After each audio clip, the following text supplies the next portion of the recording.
Hello students, एक बार फिर मैं डॉक्टर जितेंद्र देरन आपका वीडियो लेक्चर्स की सीरीज में स्वागत करता हूं। पिछली बार जो पहला वीडियो लेक्चर मैंने आपको दिया था इस नई सीरीज के अंदर, उसमें मैंने आपको परम्यूटेशन और कॉम्बिनेशन उस टॉपिक को एक्सप्लेन किया था। आज हम अलजेब्रा का एक दूसरा टॉपिक जो कि बाइनोमियल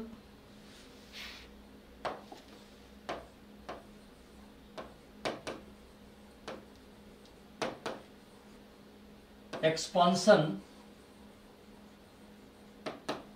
जिसका हिंदी नाम होता है द्विपद प्रमेय या द्विपद प्रसार, इस टॉपिक को हम स्टार्ट करेंगे। देखिए, बाइनोमियल एक्सपांसन या द्विपद प्रसार की हम बात करें तो बाइनोमियल द्विपद का मतलब है जिसमें दो पद आए। तो यहां पर आप देखेंगे कि जो भी आपके सामने मैं एक्सपांसन दूंगा उसमें दो टर्म या दो पद आएंगे और उनके लिए एक्सपांसन या उनके ऊपर आने वाली पावर को कैसे एक्सपांड किया जाए, कैसे उस एक्सप्रेशन को बनाया जाए, वो चीज बाइनोमियल थ्योरम या द्विपद प्रसार या बाइनोमियल एक्सपांसन के अंदर आएगी। देखिए, आप सभी ने छोटी क्लासेस में ये फॉर्मूले देखे होंगे और इनका काफी यूज भी किया होगा। a प्लस बी स्क्वायर, आप देख रहे हैं इसमें दो टर्म आ रही है और ऊपर एक होल पावर आ रही है, और जो की पावर कितनी है 2। अगर a प्लस बी स्क्वायर की बात करें तो a प्लस बी स्क्वायर होता है a square plus 2ab plus B square. ये यहां पर इसका एक्सपांसन है, प्रसार है। तो ये पावर 2 के लिए एक बाइनोमियल एक्सपांसन या दो घात के लिए एक द्विपद प्रसार है। आप देख रहे हैं कि ये जो हमारे सामने आ रहा है ये एक वेल नोन फार्मूला है जिसको अपन ने एक एल्जेब्रिक फार्मूले के रूप में हमेशा इस्तेमाल किया है, a प्लस बी स्क्वायर। इसके बाद आपने ये वाला फार्मूला भी यूज किया होगा, a plus B whole cube. तो अगर a plus B whole cube की बात करें तो a plus B whole cube होता है a cube plus 3a square b plus 3ab square plus B cube. आप देखिए कि ये दो अलग अलग बाइनोमियल एक्सपांसन है, एक पावर 2 के लिए और एक पावर 3 के लिए। पावर 2 और पावर 3 दोनों के बाइनोमियल एक्सपांसन को अगर आप कंपेयर करें तो दोनों में जो आपका ऑब्जर्वेशन है वो ऑब्जर्वेशन ये रहेगा कि a plus B whole square का जो बाइनोमियल एक्सपांसन आ रहा है उसमें टोटल कितनी टर्म्स आ रही हैं? 3 टर्म्स। आप देखिए इस तरफ जो एक्सपांसन आ रहा है उसमें 3 अलग अलग टर्म आ रही हैं, 1 2 3। अगर a plus B whole cube की बात करें तो a plus B whole cube के एक्सपांसन में राइट हैंड साइड के अंदर जो एक्सपांसन आ रहा है उसमें टोटल कितनी टर्म आ रही है? 4 टर्म। यह पहला आपका ऑब्जर्वेशन है कि अगर a प्लस बी स्क्वायर देख रहे हैं तो there are 3 terms, a plus B whole cube then there are 4 terms. तो हमारे सामने ये रिजल्ट निकल के आता है कि यहां पर जितनी भी पावर होगी एक्सपांसन के अंदर नंबर ऑफ टर्म उससे एक ज्यादा होगा। अगर मैं a plus B whole power 4 की बात करूं तो a plus B whole power 4 का जो एक्सपांसन बनेगा उसमें टोटल कितनी टर्म आएगी? 5 टर्म आएगी। There will be 5 terms. a plus B whole square में 3 टर्म्स आ रही है, a plus B whole cube में 4 टर्म्स आ रही है, a plus B to the power 4 में 5 टर्म्स आएगी। ये पहला ऑब्जर्वेशन। सेकंड ऑब्जर्वेशन आप ये कर रहे हैं कि जब a plus B whole square की बात कर रहे हैं तो वो a स्क्वायर से स्टार्ट हो रहा है और b स्क्वायर पे जाके खत्म हो रहा है। अगर a plus B whole cube की बात करें तो वो a क्यूब से स्टार्ट हो रहा है, b क्यूब पर जाकर कंप्लीट हो रहा है।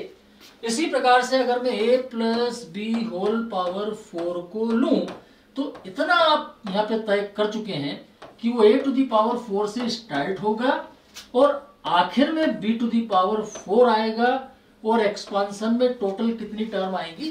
5 टर्म्स। 5 में से 2 टर्म ये ऑलरेडी हो चुकी है। बीच में कितनी टर्म और आएंगी? 3 टर्म और आएंगी। यहाँ पे कोई टर्म आएगी, उसके बाद प्लस सिंबल आएगा, फिर एक टर्म आएगी, फिर प्लस का सिंबल, फिर एक टर्म आएगी। तो आप देख रहे हैं टोटल कितनी टर्म हो जाएगी? 1 2 3 4 5। तो 5 टर्म वहां पर आने वाली है। एक और ऑब्जर्वेशन अगर आप यहां पे कर रहे हैं माइन्यूटली, तो आप ये देख रहे हैं कि किसी भी एक्सपांशन में जब हम आगे जा रहे हैं, अगर वो a प्लस बी के लिए है तो वो a की हायर पावर से स्टार्ट होता है और जैसे जैसे आगे बढ़ते हैं a की पावर वहां पर रिड्यूस होती जाती है और b की पावर वहां पे इंक्रीज होना शुरू हो जाती है। अब देखिए जब a plus B whole square था, सबसे पहले a स्क्वायर आया, जैसे हम आगे गए a की पावर वहां पर रिड्यूस हो गई, यानी यहाँ 2 थी, यहां पर 1 हो गई, यहां पर b शामिल नहीं था, यहां पर b शामिल हो गया एक पावर के साथ। फिर और आगे गए तो आप देख रहे हैं कि यहाँ पे 2 से 1 हुई, आगे गए तो 1 से पावर कितनी हो जाएगी 0, 0 पावर का मतलब क्या है कि वहां पे a हट जाएगा और b की पावर आप देख रहे हैं कि b यहाँ पे आ ही नहीं रहा था, यहाँ पे 1 पावर के साथ आया और यहाँ b की पावर बढ़ गई 2 पावर।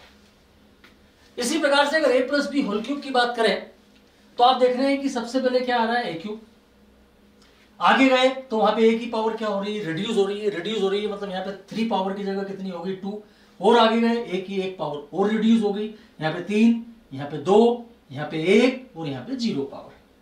और b की बात करें तो b यहाँ पर इंक्रीज कर रहा है, b की पावर यहाँ पे इंक्रीज कर रही है, यहाँ पर b नहीं है, यहाँ पर b 1 पावर के साथ है, यहाँ पे b 2 पावर के साथ है, यहाँ पर b 3 पावर के साथ है। तो ये हमें 3 अलग अलग ऑब्जर्वेशन जो हमने किए वो ये बताते हैं कि कोई भी बाइनोमियल एक्सपांशन इस तरीके से होता है कि यहां पर जितनी भी पावर होती है नंबर ऑफ टर्म उससे एक ज्यादा होते हैं। अगर पावर 4 है तो वहां पर टर्म कितनी होगी 5, अगर पावर 5 है तो वहां पर टर्म कितनी होगी 6 होगी। दूसरी बात, जितनी पावर है उतनी पावर से शुरू होके a की उतनी पावर से शुरू होके b की उतनी पावर पे वो खत्म होता है और बीच में जब हम जाते हैं तो बीच में क्या होता है, बीच में जो टर्म आ रहे हैं उनमें a की पावर रिड्यूस होती जाती है और b की पावर इंक्रीज होती जाती है। ये हमने बात करी। जहां तक कॉफिशिएंट का सवाल है कि अलग अलग टर्म जो बीच में आ रही है उनके साथ, जैसे कॉफिशिएंट यहाँ पे 2 आ रहा है, यहाँ पे 3 आ रहा है, तो यहां पर आप लोग अगर ऐसा सोच रहे हैं कि यहाँ पे 2 आ रहा है, यहाँ पे 3 आ रहा है, पावर 3 है और यहाँ पावर 4 है, तो बीच वाले जितने भी टर्म आएंगे उनके साथ कॉफिशिएंट 4 आएगा, ऐसा नहीं है। एक्चुअल में ये जो 2 आ रहा है, ये जो 3 आ रहा है, इसको आप ध्यान से देखें, ये एक्चुअल में क्या है, ये जो 2 आ रहा है ये है 2c1। अगर आप 2c1 को सिंप्लीफाई करेंगे, परम्यूटेशन कॉम्बिनेशन हम पढ़ चुके हैं, वहां पे हमने देखा है कि 2c1 की वैल्यू कितनी होती है 2। ये जो आ रहा है ये क्या है 3c1 और ये क्या है 3c2, लेकिन 3c1 और 3c2 दोनों की वैल्यू 3 होती है, इस कारण यहां पे 3 आ रहा है। तो यहां पर अगर हम बात करें, ध्यान दीजिए, अब मैं आपके सामने पूरा जो एक्सपांशन है वो मैं लिखूंगा, देखिए कैसे बनेगा। आप देखिए a plus B to the power 4 को हम लें तो क्या आएगा a टू दी पावर 4। उसके बाद जो हमने ऑब्जर्वेशन किया उसके अकॉर्डिंग जो अगला टर्म आएगा उसमें कॉफिशिएंट क्या आएगा 4c1 into a to the power, यहां पर a की पावर रिड्यूस होगी तो यहां पे 4 पावर है, यहां पर कितनी हो जाएगी 3 और इंटू कितना आ जाएगा b, यानी b यहां पर आना शुरू हो जाएगा। और आगे जाएंगे तो अगले टर्म में क्या होगा 4c2, उसके बाद a की और पावर रिड्यूस होगी तो यहां क्या हो जाएगा a स्क्वायर और b की पावर और इंक्रीज होगी तो यहां पर क्या हो जाएगा b स्क्वायर। और आगे जाएंगे तो हमारे पास क्या आ जाएगा 4c3, फिर a की पावर और रिड्यूस होगी यानी क्या हो जाएगा a और b की पावर और इंक्रीज होगी यानी क्या हो जाएगा b क्यूब। और आगे जाएंगे तो हमारे पास अब आएगा 4c4, लेकिन 4c4 की वैल्यू 1 होती है। 4c4 उसकी वैल्यू कितनी होती है 1 होती है, तो 4c4 को लिखने की जरूरत नहीं है। और a की पावर रिड्यूस होते होते यहाँ पे 4 थी, फिर 3 हुई, फिर 2 हुई, फिर 1 हुई, अब आगे कितनी हो जाएगी 0 पावर, यानी a की पावर 0 हो जाएगी, वो भी 1 होता है, उसको लिखने की जरूरत नहीं है। और b की पावर आप देख रहे हैं कि इंक्रीज होती जा रही है, यहाँ पे b की पावर 1 थी, यहाँ पे 2 थी, यहाँ पे 3 थी, तो अगले में b की पावर कितनी हो जाएगी 4, तो ये आखिरी में b टू द पावर 4 आ गया। तो ये हमारे पास a plus B to the power 4 का एक्सपांशन बना। ये a plus B whole square था, ये a plus B whole cube है, ये a plus B to the power 4 है। अब आप किसी भी पावर के लिए a प्लस बी के ऊपर कितनी भी पावर आ जाए उसके लिए आप आसानी से एक्सपांशन निकाल सकते हैं, अगर आपने इन तीनों चारों ऑब्जर्वेशंस को ध्यान से देखा है तो आइए हम आगे चलते हैं और आगे जाके हम देखते हैं कि अगर हमें हायर पावर की तरफ जाना है, जैसे मान लीजिए मुझे बनाना है a plus B to the power 6।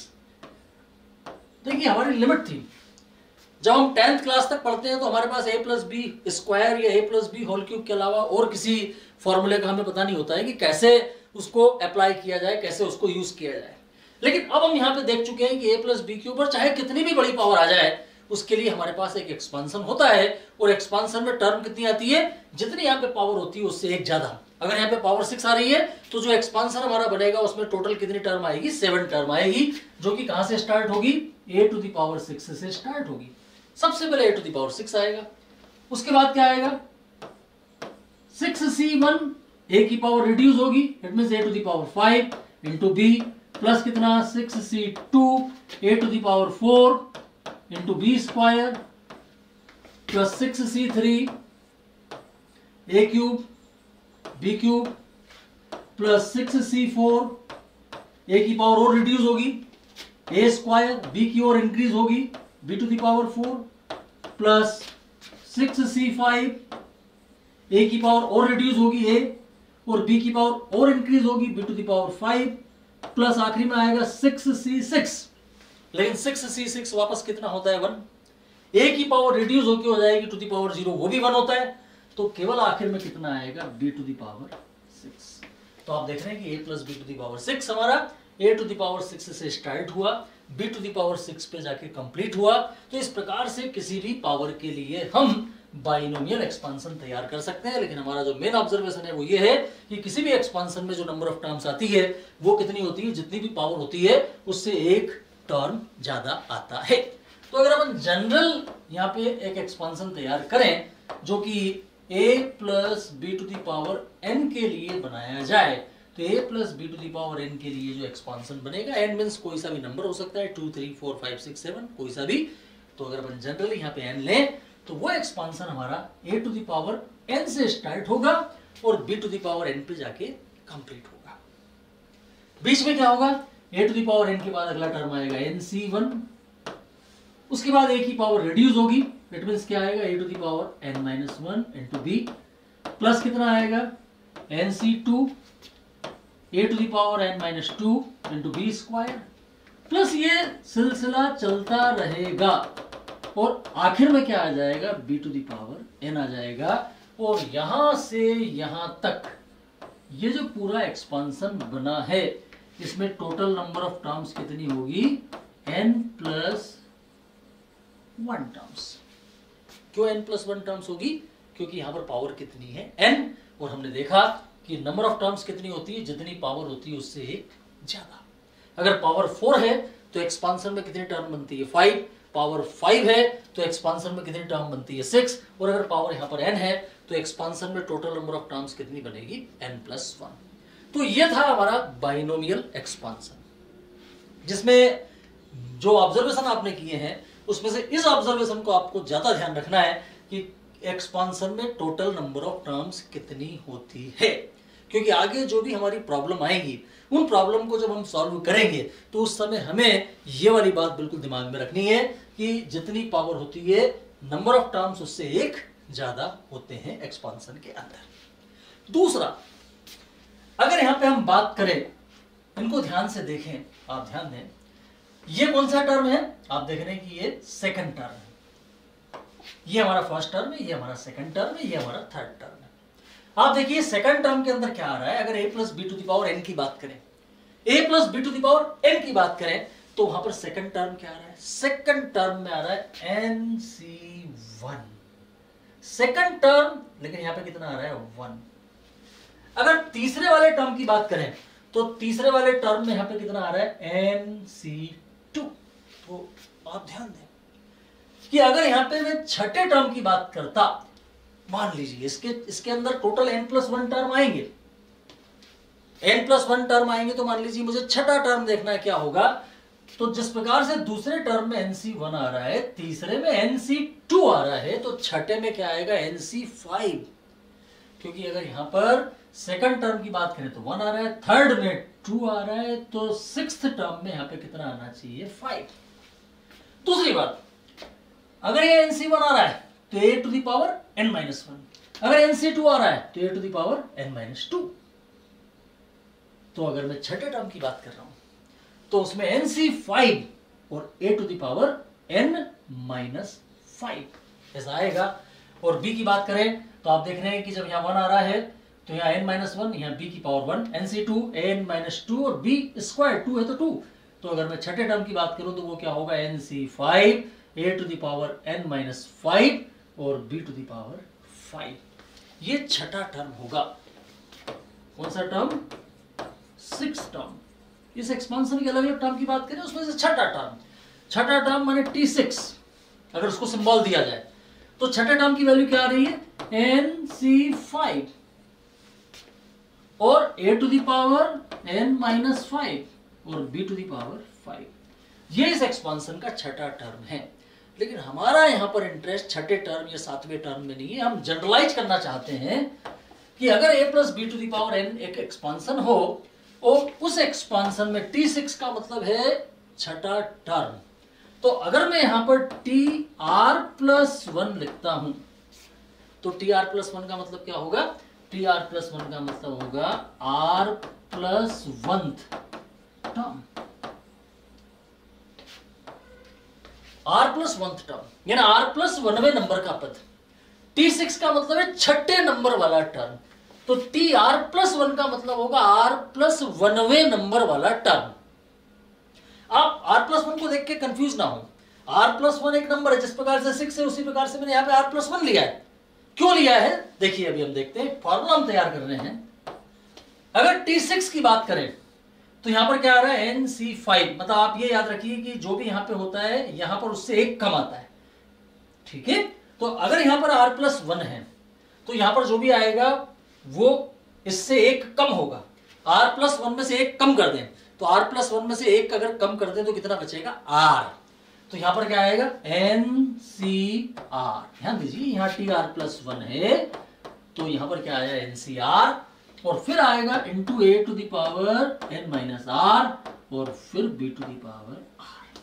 तो हमारे लिए जो इंपॉर्टेंट चीज निकल के आई वो ये निकल के आई, जो आपको ध्यान देनी है कि अगर a plus B to the power n का बाइनोमियल एक्सपांशन लिखा जाए तो a plus B to the power n का जो बाइनोमियल एक्सपांशन होता है वो a to the power n plus कितना होता है, nc1 a to the power n-1 b plus कितना, nc2 a to the power n-2 b square, और इस प्रकार से ये चलता रहता है और आखिर में आता है b to the power n।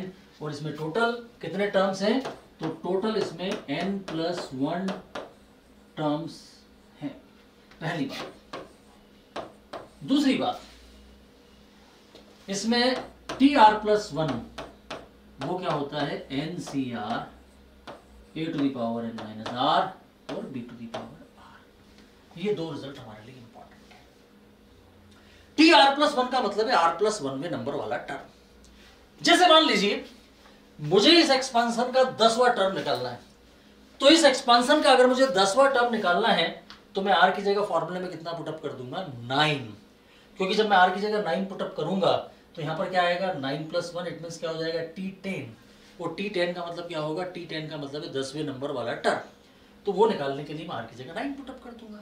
अगर मुझे 5वें नंबर वाला टर्म निकालना है तो मैं r की जगह कितना पुटअप कर दूंगा, 4। अगर मुझे छठे नंबर वाला टर्म निकालना है तो मैं r की जगह कितना पुटअप कर दूंगा, 5। Like this.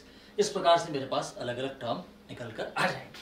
अब देखिए यहाँ पर हम कुछ एग्जाम्पल लेते हैं, उससे आपको और थोड़ी सी इस बात को समझने में मदद मिलेगी। जैसे मान लीजिए माय डियर फ्रेंड, मेरे पास है 2x plus 1/x² to the power 9। ये एक प्रॉब्लम है,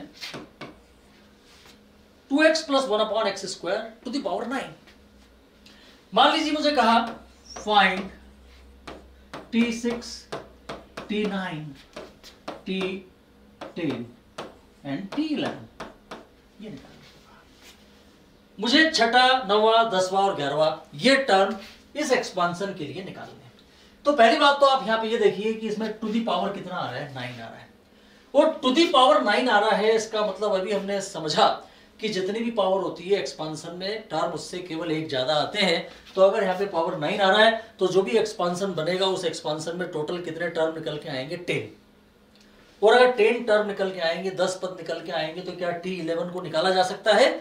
बिल्कुल नहीं, क्योंकि इस एक्सपांशन के अंदर टोटल पद ही 10 आने वाले हैं। तो 11वां पद तो निकालना पॉसिबल ही नहीं है। तो अगर वहां पे T11 कहा है तो T11 को निकालना पॉसिबल नहीं है। T11 is not possible.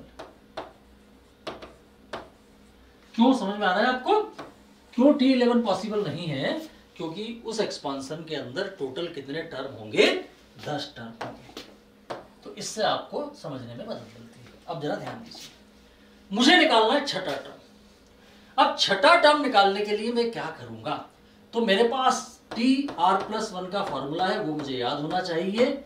किसी भी प्रॉब्लम को बाइनोमियल एक्सपांशन वाली अगर कोई सी भी प्रॉब्लम सॉल्व करनी हो तो you have to remember this formula TR+1।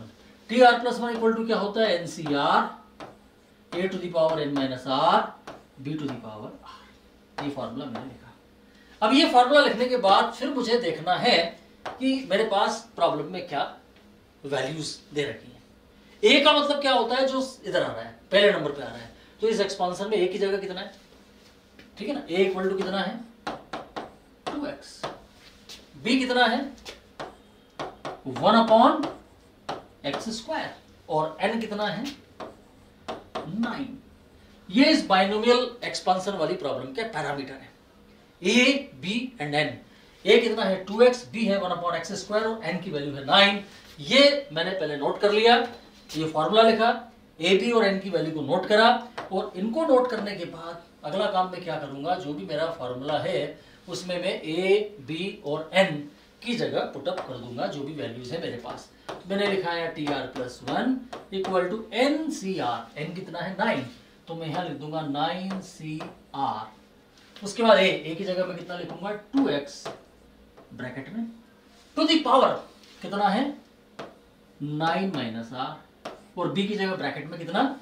1/x² to the power r। ये मेरे पास आया। अब इसको थोड़ा सा सिंप्लीफाई कर लें। सिंप्लीफाई करने के लिए क्या करना है? सिंपल जो मैथ्स में आपने 10th क्लास तक पावर के लिए जो कुछ रूल पढ़े हैं, पावर वाले रूल, कि पावर के ऊपर पावर आती है तो क्या करते हैं, और अगर सेम बेस होता है, एक जैसा बेस हो और पावर वाली एक टर्म ऊपर आ रही है और एक टर्म नीचे आ रही है तो हम क्या करते हैं? माइनस करते हैं। और इनटू में आता है तो हम क्या कर देते हैं? जोड़ देते हैं। तो वो जो पावर वाले रूल्स हैं उन रूल्स को अप्लाई करके आप इसको थोड़ा सॉल्व कर लें। क्या होगा? पहले ये 9CR। अब आप देखिए यहाँ पे होल पावर आ रहा है 9 माइनस r और बीच में इनटू है।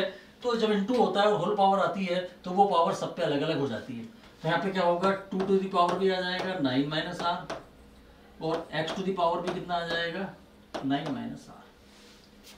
उसके बाद 1/x² to the power r को सॉल्व करेंगे तो सबसे पहले क्या आएगा? ऊपर 1 की पावर अलग हो जाएगी, इसके ऊपर पावर अलग हो जाएगी। यहाँ पर आएगा 1 टू दी पावर r और 1 माने यूनिट, और यूनिट के ऊपर कितनी भी पावर आए, 1 के ऊपर कितनी भी पावर आए 1 ही रहेगा।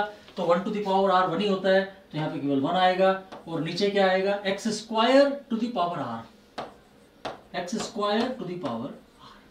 अब थोड़ा इसको और आगे बढ़ाएं, तो और आगे बढ़ाएं तो क्या होगा? ध्यान दें, हमारे पास क्या आएगा? 9CR 2 to the power 9 minus r, x to the power 9 minus r 1/। उसके बाद पावर का एक और रूल कि पावर के ऊपर पावर आती है तो वो आपस में क्या हो जाती है? मल्टीप्लाई। तो यहाँ पर x टू दी पावर कितना हो जाएगा? तो x टू दी पावर हो जाएगा 2r। अगली स्टेप में जाएंगे, क्या आएगा? 9CR 2 to the power 9 minus r। अब आप देखिए यहाँ पर भी x है, यहाँ पर भी x है, यानी सेम बेस है। और जब बेस एक जैसा होता है और डिवाइड वाली कंडीशन होती है, एक टर्म ऊपर आता है और एक टर्म नीचे आता है, तो उस केस में हम क्या करते हैं? दोनों को एक तरफ कलेक्ट कर लेंगे पावर, दोनों टर्म को, और दोनों टर्म को जब एक ही जगह इकट्ठा करेंगे तो ऊपर वाली पावर में से नीचे वाली पावर क्या हो जाएगी? माइनस। लेकिन ऐसा तभी होता है जब दोनों जगह बेस एक जैसा हो। तो आप देख रहे हैं ऊपर भी x है, नीचे भी x है, यहाँ पे पावर कुछ है, यहाँ पे पावर कुछ है। तो हम क्या करेंगे? इन दोनों को एक में मर्ज कर लेंगे, और एक में मर्ज करने के बाद क्या होगा? ऊपर वाली पावर में से नीचे वाली पावर माइनस हो जाएगी। तो मेरे पास यहाँ पर आ जाएगा x to the power 9 minus r minus 2r, 9 minus r minus 2r ये आएगा। तो टोटल कितना हो जाएगा?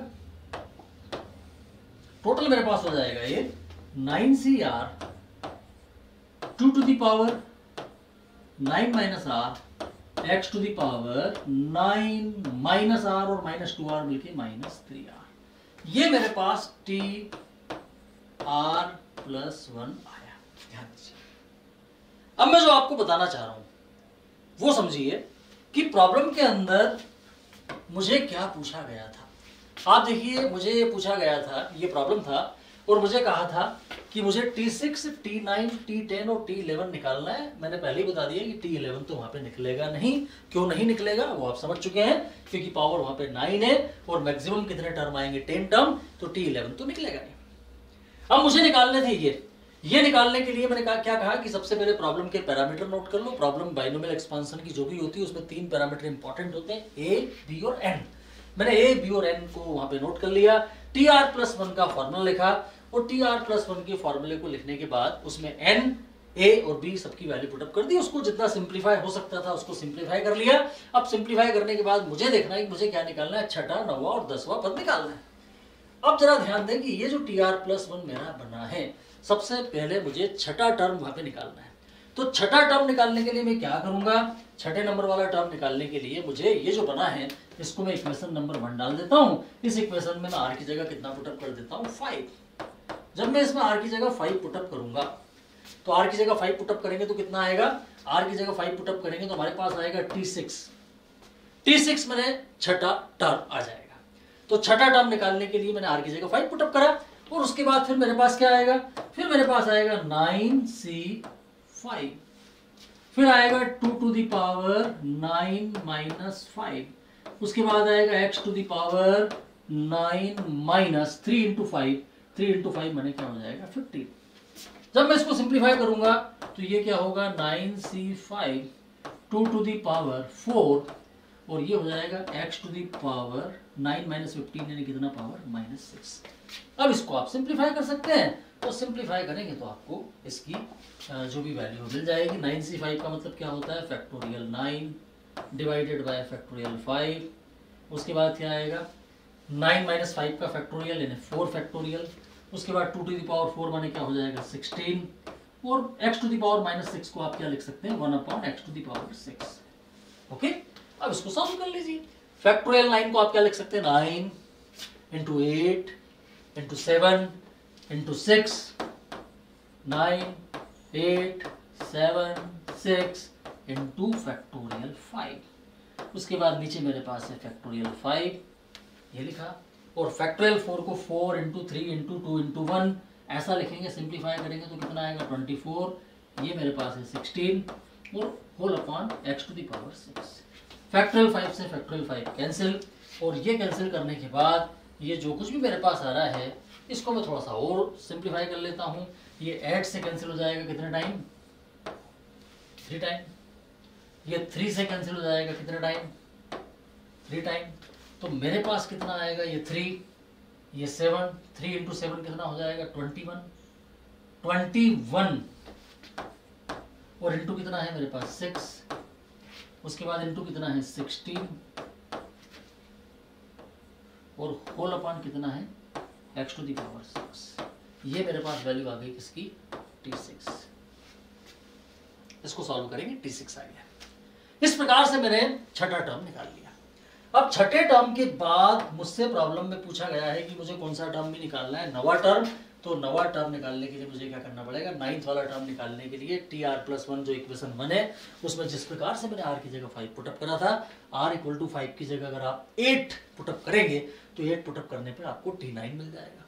इसी प्रकार से अगर T10 निकालना है तो उसको निकालने के लिए आपको r की जगह कितना पुटअप करना पड़ेगा 9, तो r की जगह 9 पुटअप करेंगे तो आपको T10 मिल जाएगा।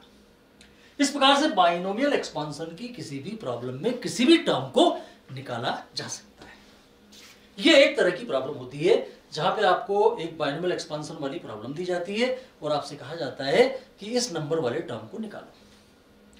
अब यहां पे दूसरे तरह की जो प्रॉब्लम बन सकती है, इसी प्रॉब्लम को लेके मैं आपको बताऊंगा।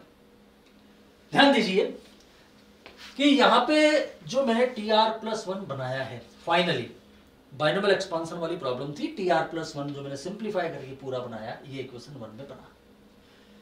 अब ध्यान दीजिए कि ये जो मैंने अभी आपको छठा टर्म निकाला है इसमें x की पावर क्या आ रही है, नेगेटिव। यानी जो भी एक्सपांशन में टर्म बनेंगे उनमें से कुछ टर्म ऐसे आएंगे जिनमें x की पावर पॉजिटिव होगी, कुछ ऐसे आएंगे जिनमें x की पावर नेगेटिव होगी और एक टर्म ऐसा भी आ सकता है जिसमें x की पावर कितनी होगी, 0। जरूरी नहीं है कि x की पावर 0 वाला टर्म एक्सपांशन में हर बार आए, लेकिन वो आ भी सकता है। जब एक्सपांशन में x टू द पावर 0 वाला टर्म हमें मिलता है तो उसको बोला जाता है कांस्टेंट टर्म। क्यों? क्योंकि जब x टू द पावर 0 आएगा तो वहां से वो 1 हो जाएगा और x वहां से हट जाएगा, और जब x किसी टर्म में नहीं आ रहा है तो केवल हमारे पास वहां पर क्या होंगे, नंबर्स होंगे। इट मीन्स वो एक प्रकार का कांस्टेंट टर्म होगा। तो प्रॉब्लम ये पूछी जाती है कि आपको बाइनोमियल एक्सपांशन का कुछ भी एक प्रॉब्लम दे दिया जाता है, और प्रॉब्लम देने के बाद जैसे यही प्रॉब्लम दिया 2x + 1/x² होल पावर 9, और आपसे कहा फाइंड द कांस्टेंट टर्म। क्या कहा? फाइंड कांस्टेंट टर्म, ऐसा इस प्रॉब्लम में कहा। फाइंड कांस्टेंट टर्म, यानी हिंदी में कहेंगे अचर पद ज्ञात करो। कांस्टेंट टर्म या अचर पद का मतलब ऐसा टर्म, ऐसा पद जिसमें x की पावर 0 आए या जिसमें x आए ही ना। तो उस प्रॉब्लम को सॉल्व करने के लिए क्या करेंगे?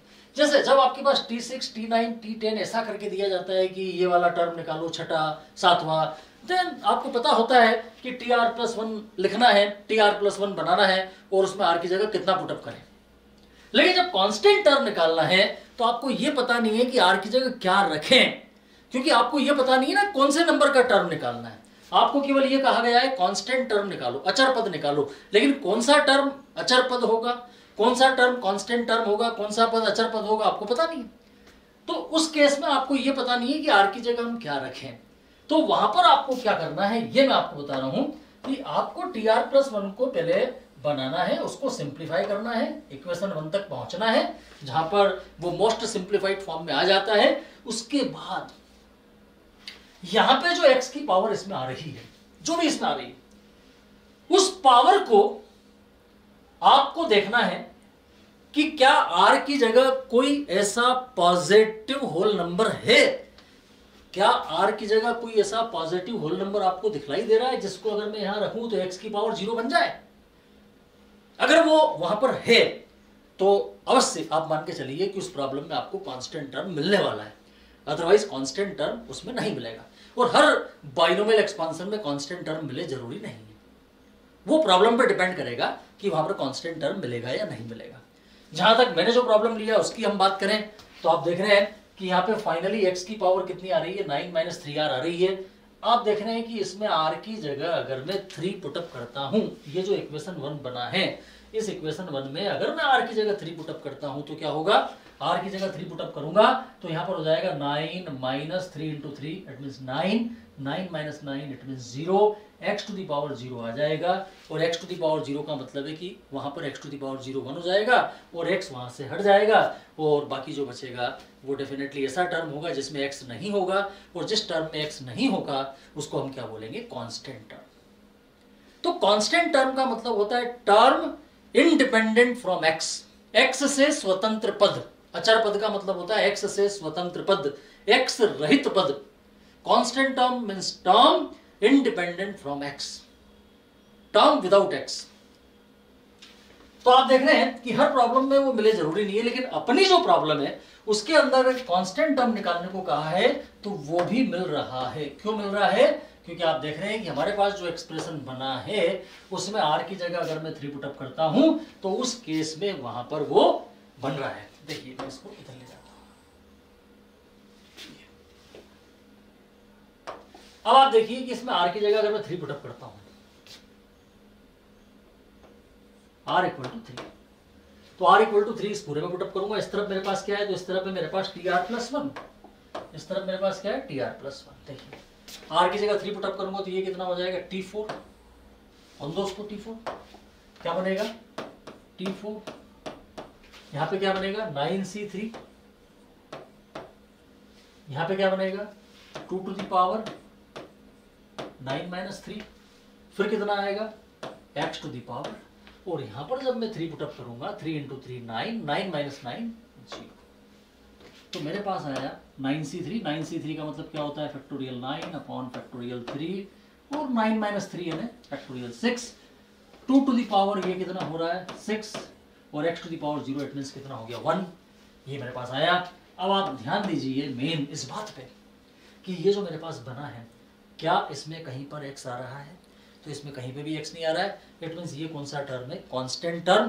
तो इस प्रकार से किसी भी बाइनोमियल एक्सपांशन का कांस्टेंट टर्म निकाला जा सकता है।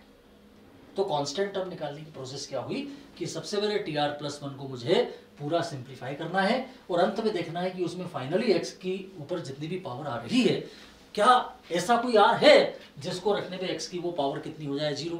अगर ऐसा कोई x r हो जो कि पॉजिटिव होल नंबर होना चाहिए, तो अगर ऐसा कोई r हो जिसको रखने पर वो पावर 0 हो रही है तो उस केस में क्या हो जाएगा, हमें कांस्टेंट टर्म मिल जाएगा। जैसा कि इस प्रॉब्लम में हमें कांस्टेंट टर्म मिला, इसको सिंप्लीफाई करेंगे तो इसका आंसर आ जाएगा। मैं उसकी न्यूमेरिक वैल्यू पे नहीं जा रहा हूं, वो आप सिंप्लीफाई करके निकाल सकते हैं।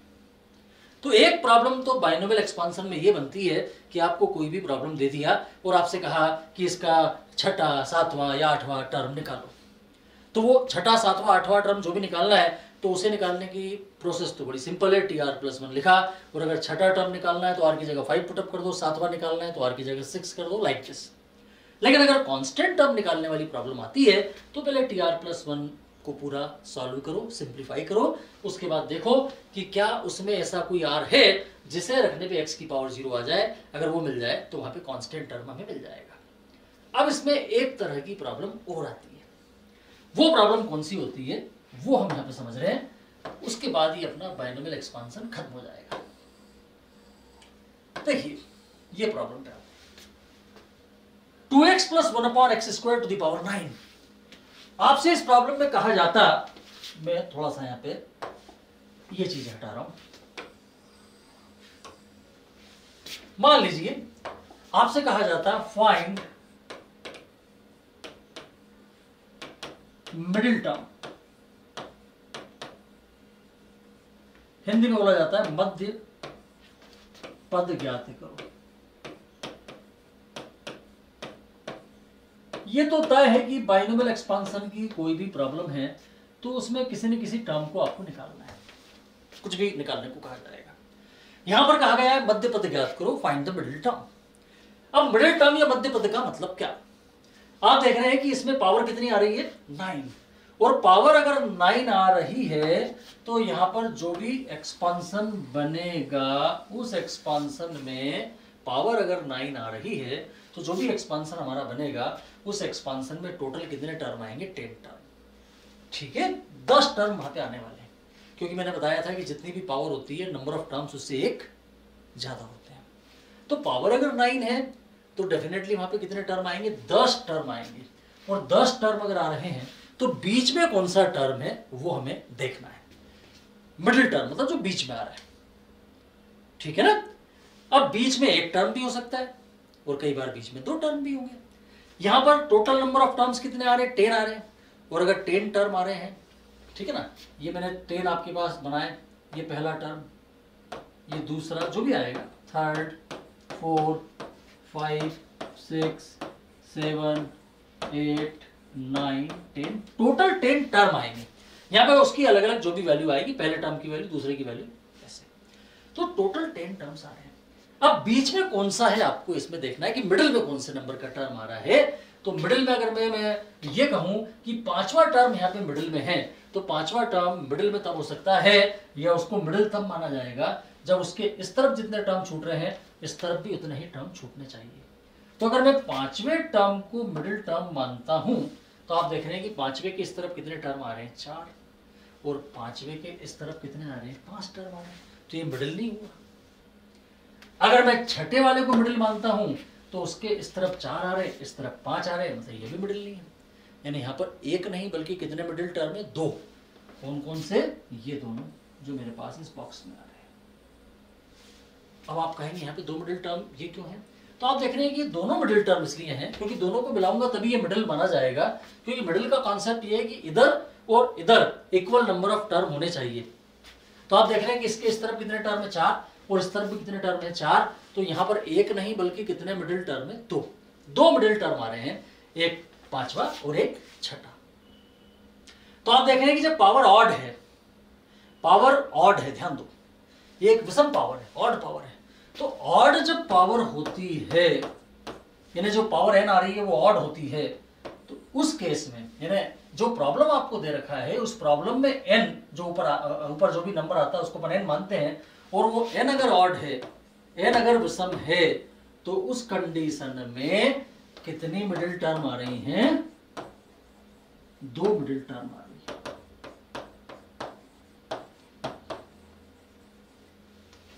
Are you getting my point? और अगर पावर वहां पर मान लीजिए 9 नहीं है, इसी को थोड़ा सा मैं चेंज कर देता हूं, ध्यान दीजिए, पावर में यहां पे ले लेता हूं 8, और अगर पावर 8 है तो आप जानते हैं कि पावर अगर 8 होगी तो एक्सपांशन में टोटल कितने टर्म आएंगे? 9 टर्म आएंगे। उस केस में कितने टर्म आएंगे? 9 टर्म वहां पर आएंगे, यानी पहला, दूसरा, तीसरा, चौथा, पांचवा, छठा, सातवां, आठवां और 9वां। और अगर टोटल 9 टर्म आ रहे हैं, पावर 8 है, तो नंबर ऑफ टर्म्स कितने बन रहे हैं? 9। तो उस केस में यहां पर 5वां जो टर्म है वो मिडिल टर्म का काम कर रहा है, एक सिंगल टर्म, क्योंकि उसके इस तरफ भी कितने टर्म छूट रहे हैं? 4, और इस तरफ भी कितने टर्म छूट रहे हैं? 4। तो आप देख रहे हैं कि जब पावर इवन है, ठीक है ना, पावर 8 है, 8 माने इवन पावर है, तो इवन पावर की कंडीशन में कितने मिडिल टर्म आ रहे हैं? 1, और ऑड पावर की कंडीशन में कितने मिडिल टर्म आ रहे हैं? 2। तो पावर जब ऑड थी देयर आर 2 मिडिल टर्म्स, और जब पावर इवन है, ठीक है ना, n इज इवन, तो उस केस में कितने मिडिल टर्म है? मैं थोड़ा सा ये इरेज कर रहा हूं ताकि आपको और थोड़ा सा क्लियर दिखलाई दे भी। तो उस केस में यहां पर कितने मिडिल टर्म है? Single middle term.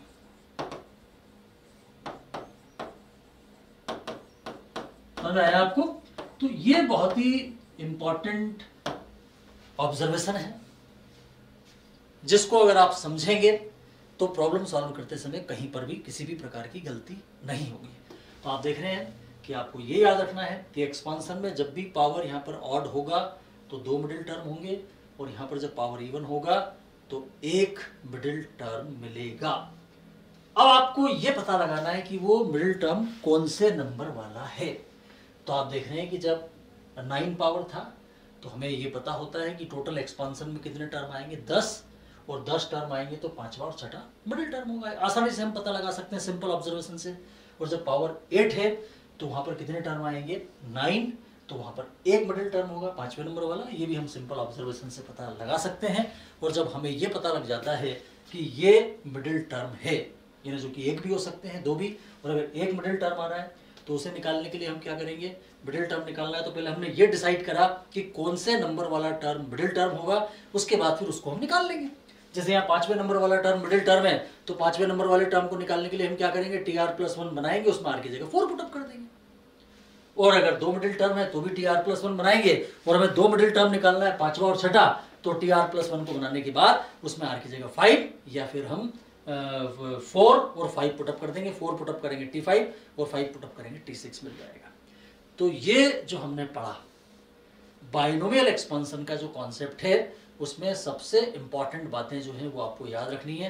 पहली बात तो ये याद रखनी है कि कोई भी बाइनोमियल एक्सपेंशन जो बनता है a+b⁴n के लिए, उसमें नंबर ऑफ टर्म्स कितनी आती है? जितनी पावर होती है उससे 1 ज्यादा। दूसरा, उसमें TR+1 का फॉर्मूला क्या होता है वो आपको पता होना चाहिए। और उसके बाद किसी भी नंबर वाले टर्म को निकालना है तो उसमें R की जगह कैसे हम पुटअप करते हैं वो आपको पता होना चाहिए। 3 तरह की प्रॉब्लम आती है, या तो सिंपल प्रॉब्लम आती है कि इस नंबर का टर्म निकालो, या फिर प्रॉब्लम आती है कांस्टेंट टर्म निकालो, या फिर प्रॉब्लम आती है मिडिल टर्म निकालो। तो किस नंबर का टर्म निकालना है, इस टाइप की प्रॉब्लम आ रही है, देन बहुत सिंपल प्रॉब्लम है। जैसे छठा, 7वां, 8वां कोई भी टर्म निकालना है तो आप सिंपली R की जगह छठा टर्म निकालना है तो 5, 7th टर्म निकालना है तो आप R की जगह कितना पुटअप करेंगे? 6, है ना। इस तरह से आप उस नंबर के टर्म को निकाल सकते हैं। कांस्टेंट टर्म निकालने के लिए मैंने आपको क्या बताया कि TR+1 को पूरा सिंप्लीफाई करो, और सिंप्लीफाई करने के बाद आप ये देखो कि कांस्टेंट टर्म निकालने के लिए आपको फाइनली ये देखना है कि जो फाइनली x की पावर आई, क्या R की जगह उसमें कोई ऐसा नंबर है जिसको पुटअप करने पे वो पावर कितनी बन जाए? 0। अगर ऐसा कोई नंबर है तो आप उस नंबर को रखो, और उस नंबर को रखने पे आपको कांस्टेंट टर्म मिल जाएगा।